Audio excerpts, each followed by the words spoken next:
दोस्तों, महाराष्ट्र की सियासत में लगातार कुछ न कुछ हो रहा है। कुछ न कुछ ऐसा हो रहा है जिससे लगातार भूचाल आ रहा है। कभी संजय राउत को लेकर, कभी अनिल देशमुख को लेकर, तो कभी नवाब मलिक को लेकर। और इस बार संजय राउत के मामले से, संजय राउत के कनेक्शन से नवाब मलिक का ऐसा लिंक जुड़ा है कि नवाब मलिक को लेने के देने पड़ गए। मलिक की हालत खराब हो गई, बिगड़ गई, और कंडीशन ये भी आ गई कि वहां पर भूचाल आ गया, वहां पर दौरा पड़ने जैसी खबर आ गई है, क्योंकि अस्पताल के अंदर ही नवाब मलिक की हालत बुरी तरह से और ज्यादा बिगड़ गई है। तो क्या हुआ अचानक ऐसा? क्यों हुआ? कैसे संजय राउत के कनेक्शन ने नवाब मलिक की हालत खराब कर दी? सब कुछ आपको दिखाते हैं, बताते हैं। आप भी वीडियो को लाइक और शेयर कर अपना प्यार और सपोर्ट दिखाएं, और कमेंट करके अपनी राय जरूर दें कि नवाब मलिक के लिए आगे के रास्ते कितने मुश्किल हैं, कितने आसान। कमेंट जरूर करें। चैनल के साथ जुड़कर चैनल को सब्सक्राइब कर हमारी आवाज बने।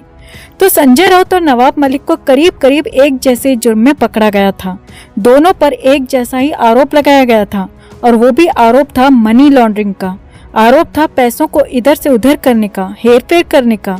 हालांकि नवाब मलिक पर थोड़ा सा मामला इसीलिए ज्यादा बढ़ गया क्योंकि मामला डी तक पहुंच गया, डी कंपनी तक पहुंच गया और देश विरोधी ताकतों तक पहुंच गया। अब फरवरी में नवाब मलिक को गिरफ्तार किया गया, तो जुलाई में संजय राउत को अरेस्ट किया गया।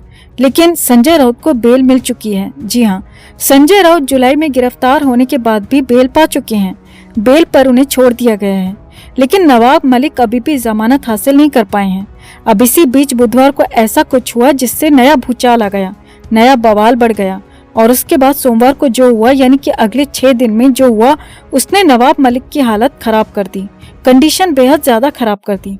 कनेक्शन संजय राउत तक पहुंचा है। असल में बुधवार यानी कि 30 नवंबर को नवाब मलिक की जमानत की याचिका पर फाइनल फैसला आया, और नवाब मलिक की जमानत को स्पेशल कोर्ट ने खारिज कर दिया। जी हाँ, मलिक की बेल को, याचिका को खारिज कर दिया और साफ कहा कि नवाब मलिक को अभी जमानत नहीं दी जा सकती, क्योंकि वो इसके हकदार नहीं है।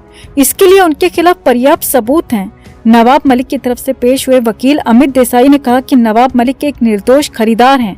जब उन्होंने प्रॉपर्टी खरीदी थी तो उन्हें हसीना पारकर या फिर कोई और कनेक्शन का पता नहीं था। लेकिन सरकारी वकील ने दलील दी कि जो 55 लाख रुपए दिए गए हैं वो इसके पक्के सबूत हैं कि नवाब मलिक साफ साफ जानते थे, और इस बात के साफ साफ सबूत भी हैं। और ये सारी दलीलें पहले भी दी जा चुकी हैं।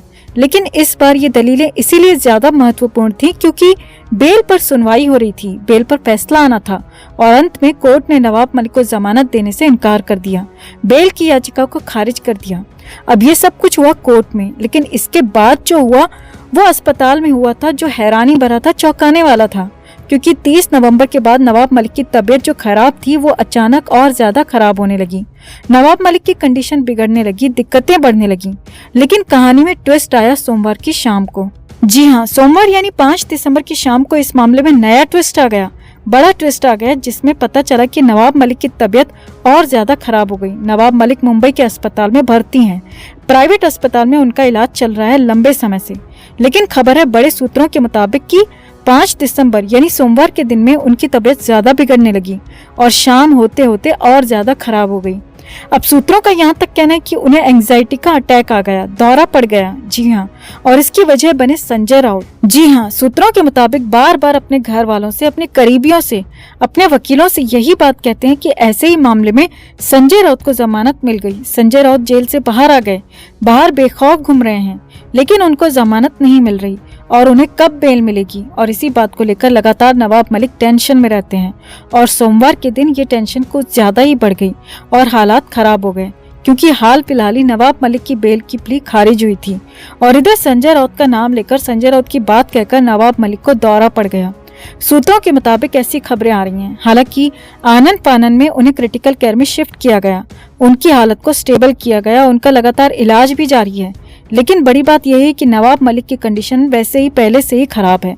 उनको किडनी की समस्या, उनको सर्जरी के बाद होने वाली समस्याएं हैं, उनको कई और सारी पेट की समस्याएं हैं, बीपी हाई है, शुगर है, और भी कई बीमारियां हैं। और संजय राउत की बेल के बाद उनकी ज्यादा हालत और ज्यादा खराब हो रही है, क्योंकि ये सारी की सारी बीमारियां ऐसी हैं जो कि टेंशन में और ज्यादा बढ़ जाती हैं। और इसीलिए उसी टेंशन में नवाब मलिक को एंजाइटी होने तक की खबर आ रही है, जो कि हैरानी भरा है, चौंकाने वाला है। अब डॉक्टर्स का कहना है कि ये सर्दियों वाले महीने नवाब मलिक के लिए खास तौर पर बड़े ही चिंताजनक साबित हो सकते हैं। अगले 2 महीने बेहद ज्यादा चिंताजनक हैं, संवेदनशील हैं, क्योंकि वैसे तो मुंबई में बहुत ज्यादा ठंड पड़ती नहीं है, सर्दी बहुत ज्यादा होती नहीं है, लेकिन जो भी ठंड पड़ेगी उसमें भी नवाब मलिक के लिए सर्वाइवल बहुत मुश्किल होने वाला है। उनकी हालत खराब है, इसीलिए उन्हें ज्यादा क्रिटिकल केयर की जरूरत है। तो फिलहाल तो संजय राउत के कनेक्शन की वजह से नवाब मलिक की हालत बिगड़ गई। इस पर आपका क्या कहना है? कमेंट में से लेकर आप भी अपनी बात, अपनी राय जरूर रखें और वीडियो को लाइक और शेयर कर अपना प्यार और सपोर्ट भी जरूर दिखाएं। दोस्तों, संजय राउत जमानत पर जेल से बाहर हैं और कब तक जेल से बाहर रहेंगे कह नहीं सकते। अब इस बीच संजय राउत को लेकर बड़ी और नई खबर है। खुद संजय राउत ने 19 दिसंबर तक की तारीख तय कर दी है। जी हाँ, उल्टी गिनती शुरू कर दी है, काउंटडाउन शुरू कर दिया है और 19 तारीख से पहले बड़े बदलाव की बात कही जा रही है, बड़े भूचाल की बात कही जा रही है। लेकिन इससे भी बड़ी बात यह है कि 19 दिसंबर से पहले ही खुद संजय राउत तक का निपटारा हो सकता है, जिससे मुंबई में महा भूचाल आ सकता है, बड़ा बवाल हो सकता है। तो क्या है तारीख वाला ये इशारा? क्या कहा संजय राउत ने? क्या होने वाला है? सब कुछ आपको दिखाते हैं, बताते हैं। आप भी वीडियो को लाइक और शेयर कर अपना प्यार और सपोर्ट दिखाएं और कमेंट में से लेकर अपनी बात, अपनी राय जरूर रखें। चैनल के साथ जुड़कर चैनल को सब्सक्राइब कर हमारी आवाज बने। तो संजय राउत कुछ न कुछ ऐसा कहते रहते हैं, ऐसा करते रहते हैं, जिससे कि बवाल खड़ा हो जाता है। और इस बार तो हालात और ज्यादा आगे जाते हुए दिख रहे हैं, क्योंकि राउत ने इस बार तारीख दे दी है, नई तारीख तय कर दी है, ऐलान कर दिया है। 19 दिसंबर से पहले बहुत कुछ हो सकता है, बहुत कुछ नया हो सकता है, लेकिन उससे पहले ही खुद राउत पर भी उल्टी गिनती की तलवार लटक गई है।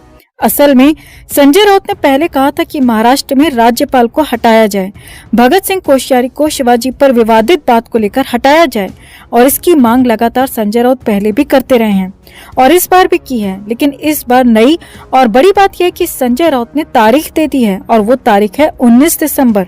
जी हाँ, संजय राउत ने कहा है कि 19 दिसंबर का वो दिन होगा जिस दिन या फिर उससे पहले ही काम तमाम हो जाएगा, यानी कि महाराष्ट्र के राज्यपाल भगत सिंह कोश्यारी की छुट्टी हो जाएगी, ऐसा संजय राउत का कहना है। जी हाँ, संजय राउत ने तारीख तय कर दी और इसे लेकर वजह भी बता दी और बताया कि 19 दिसंबर से महाराष्ट्र का सेशन शुरू हो रहा है और सेशन शुरू होने से पहले राज्यपाल की छुट्टी हो जाएगी, ऐसा दावा संजय राउत ने किया है। अब बड़ी और अंदर की खबर ये है कि ईडी भी एक्शन में आ गई है। 19 दिसंबर से पहले ही ईडी भी संजय राउत पर ही बड़ी स्ट्राइक कर सकती है और संजय राउत को 19 दिसंबर तक का भी इंतजार नहीं करने दिया जाएगा।